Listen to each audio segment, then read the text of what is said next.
কিশোরী, তরুণ তরুণী, ছাত্রছাত্রী, বয়স্ক, বৃদ্ধ, পুরুষ, মহিলা সবাইকে সালাম জানাচ্ছি।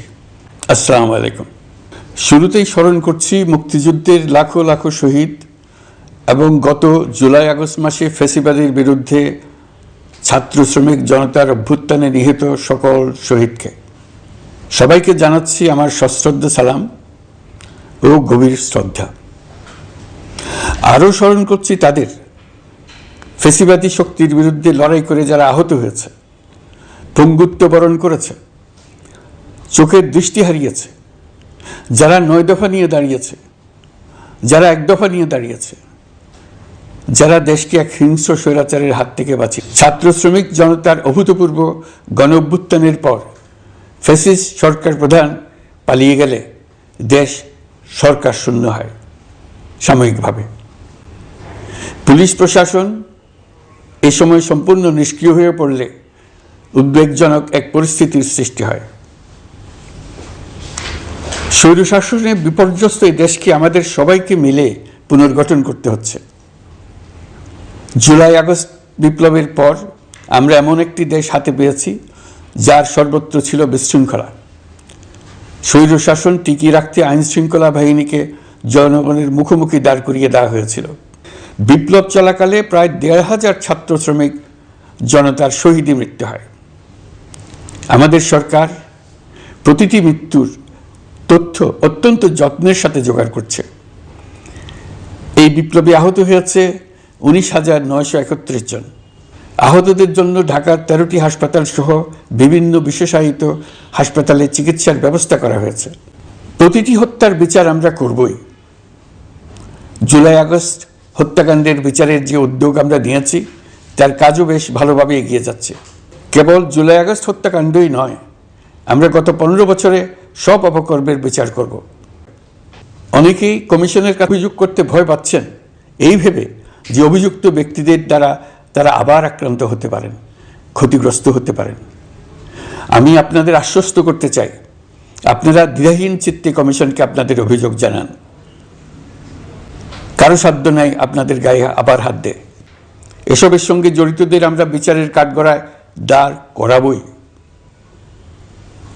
অভিযুক্ত যত শক্তিশালী হোক, যে বাহিনীরই হোক, তাকে ছাড় দেওয়ার কোনো সুযোগ নেই। কেবল দেশে নয়, গুম, খুন ও জুলাই আগস্ট গণহত্যার সাথে জড়িতদের আমরা আন্তর্জাতিক আদালতেও বিচারের উদ্যোগ নিয়েছি। ইন্টারন্যাশনাল ক্রিমিনাল কোর্টের প্রধান কৌশলী করিম খানের সঙ্গে আমার এই ব্যাপারে ইতিমধ্যে কথা হয়েছে। আইন শৃঙ্খলা রক্ষাকারী বাহিনীগুলোর কোনো সদস্য কিংবা অন্য কেউ যাতে হত্যা, গুম সহ এই ধরনের কোনো অপরাধে জড়িয়ে পড়তে না পারে, এই জন্য আমরা গুম বিরোধী আন্তর্জাতিক সনদে স্বাক্ষর করেছি। আপনারা দেখেছেন জাতিসংঘের আন্তর্জাতিক মানবাধিকার বিষয়ক হাই কমিশনার ফলকার তুর্ক। প্রিয় দেশবাসী, আমি আগেও জানিয়েছি, আবারও জানাচ্ছি, গণ অভ্যুত্থানে সকল শহীদদের পরিবারকে পুনর্বাসন করা হবে, একজনও বাদ যাবে না। সকল আহত শিক্ষার্থী, শ্রমিক জনতার চিকিৎসার সম্পূর্ণ ব্যয় সরকার বহন করবে। আহতদের দীর্ঘমেয়াদী এবং ব্যয়বহুল চিকিৎসা এবং শহীদদের পরিবারের দেখাশোনার জন্য স্বাস্থ্য মন্ত্রণালয়ের নেতৃত্বে একটি পূর্ণাঙ্গ তালিকা প্রস্তুত করা হয়েছে। প্রতিটি শহীদ পরিবারকে সরকারের পক্ষ থেকে 30 লক্ষ টাকা দেওয়া হচ্ছে। যারা বুলেটের আঘাতে তাদের দৃষ্টিশক্তি হারিয়েছেন তাদের চিকিৎসার জন্য নেপাল থেকে কর্নিয়া আনার ব্যবস্থা করা হয়েছে এবং যাদের প্রয়োজন তাদেরকে সরকারের পক্ষ থেকে বিদেশে চিকিৎসার জন্য পাঠানো হচ্ছে। জুলাই অভ্যুত্থানের কোনো শহীদ এবং আহত ছাত্র, শ্রমিক চিকিৎসা সেবা এবং পুনর্বাসন পরিকল্পনা থেকে বাদ যাবে না। এটি অন্তর্বর্তীকালীন সরকারের অঙ্গীকার। ফাউন্ডেশনকে সরকার 100 কোটি টাকা অনুদান দিয়েছে।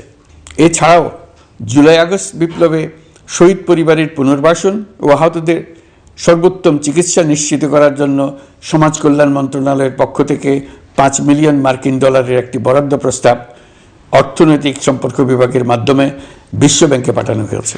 পতিত স্বৈরাচার পুলিশকে দলীয় কর্মীর মতো ব্যবহার করেছে। বাধ্য হয়ে তাদের অনেকেই গণহত্যায় অংশ নিয়েছেন। খুবই স্বাভাবিক প্রতিক্রিয়া হিসেবে তারা জনরোষের শিকার হয়েছেন। এতে তাদের মনোবল অনেক কমে যায়। দেশের কোনো মানুষই যাতে কোনো রকম সহিংসতার শিকার না হয় সেই জন্য আমরা যথাসাধ্য চেষ্টা করছি এবং সবসময় সে চেষ্টা করে যেতে থাকব। বাজারে শাকসবজি সহ নিত্য প্রয়োজনীয় পণ্যের দাম বেড়েছে, ফলে আপনাদের কষ্ট হয়েছে।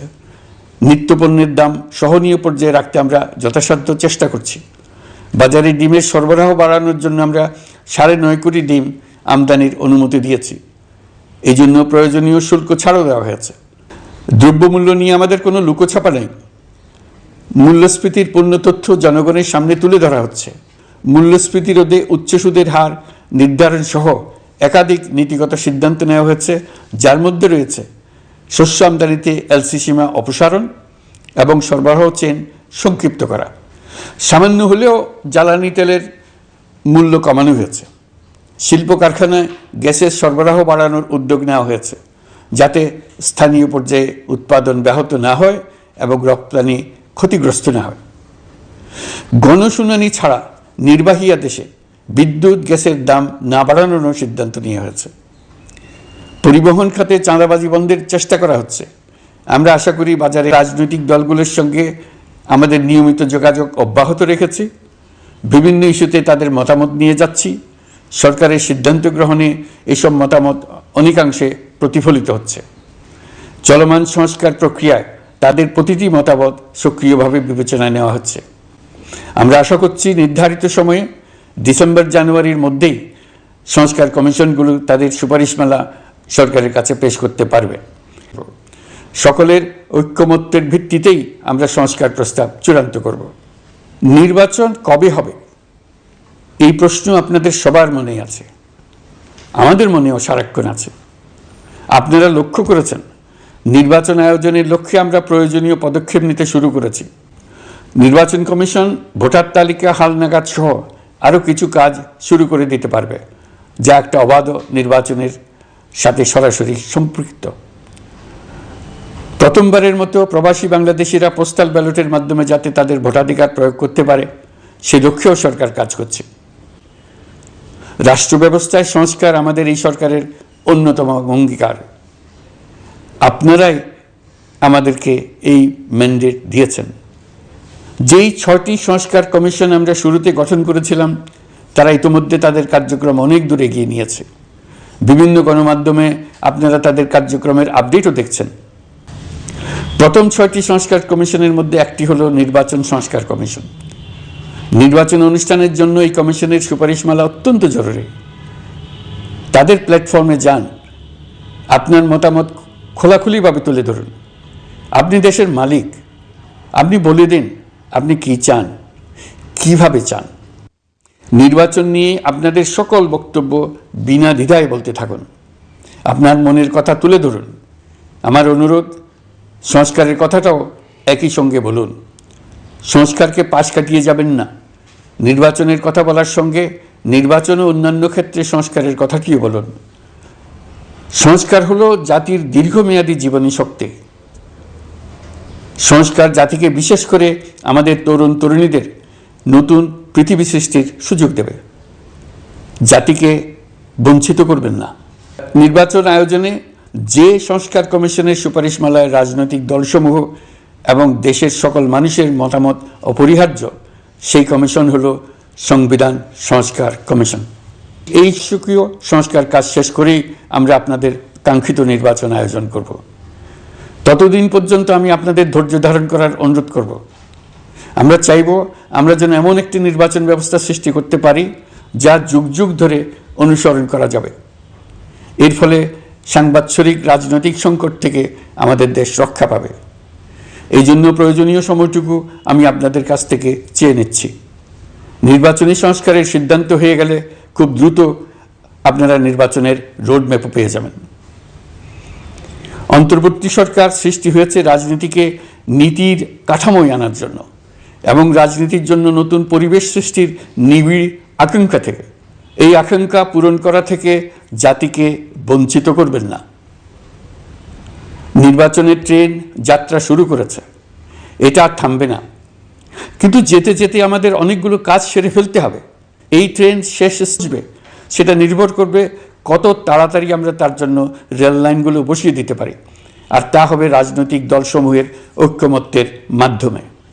ইতিমধ্যে অন্যান্য সংস্কার কমিশনের সুপারিশমালা নিয়ে আলাপ চলতে থাকবে। নির্বাচন ছাড়াও আরও গুরুত্বপূর্ণ সংস্কার করার ব্যাপারে ঐক্যমত গঠনের জন্য অতিরিক্ত সময় প্রয়োজন হতে পারে। দেশবাসীর কাছে, বিশেষ করে রাজনৈতিক দলগুলির কাছে আমরা ক্রমাগতভাবে প্রশ্ন তুলতে থাকব, কী কী সংস্কার নির্বাচনের আগে আপনারা করে নিতে চান। দেশে সংগঠিত অন্যান্য অপরাধের বিচার প্রক্রিয়া ত্বরান্বিত করার জন্য দেশের বিভিন্ন জেলায় সহস্রাধিক প্রসিকিউটর নিয়োগ দেওয়া হয়েছে। হাইকোর্টে ইতোমধ্যে নিয়োগ দেওয়া হয়েছে 23 জন নতুন বিচারক। বিচার বিভাগকে ঘুষ ও দুর্নীতিমুক্ত করার জন্য সম্ভব সব ধরনের চেষ্টাই করা হচ্ছে। বিচারপতিদের নিয়মতান্ত্রিক উপায়ে শাস্তিমূলক ব্যবস্থা গ্রহণের জন্য সুপ্রিম জুডিশিয়াল কাউন্সিল পুনর্বহাল করা হয়েছে। শুধু বিচার বিভাগই নয়, সর্বগ্রাসী দুর্নীতির হাত থেকে দেশের সব খাতকেই রক্ষা করতে আমরা সচেষ্ট হয়েছি। দুর্নীতি দমন কমিশন পুনর্গঠনের কাজ প্রায় শেষ পর্যায়ে। দুর্নীতি ও অর্থ পাচারে অভিযুক্ত প্রভাবশালী 150 ব্যক্তির তালিকা তৈরি এবং 79 জনের বিরুদ্ধে অনুসন্ধান শুরু হয়েছে। 15% হারে আয়কর পরিশোধ করে অপ্রদর্শিত পরিসম্পদ অর্থাৎ কালো টাকা সাদা করার বিধান বাতিল করা হয়েছে। সরকারি কার্যক্রমকে গতিশীল করতে বিভিন্ন পর্যায়ের 19,084 জন কর্মকর্তা কর্মচারীকে পদোন্নতি, 13,429 জনকে বদলি এবং 12,636 জনের বিরুদ্ধে শাস্তিমূলক ব্যবস্থা গ্রহণ করা হয়েছে। গুরুত্বপূর্ণ নীতি নির্ধারণী সিদ্ধান্ত গ্রহণ করা হয়েছে।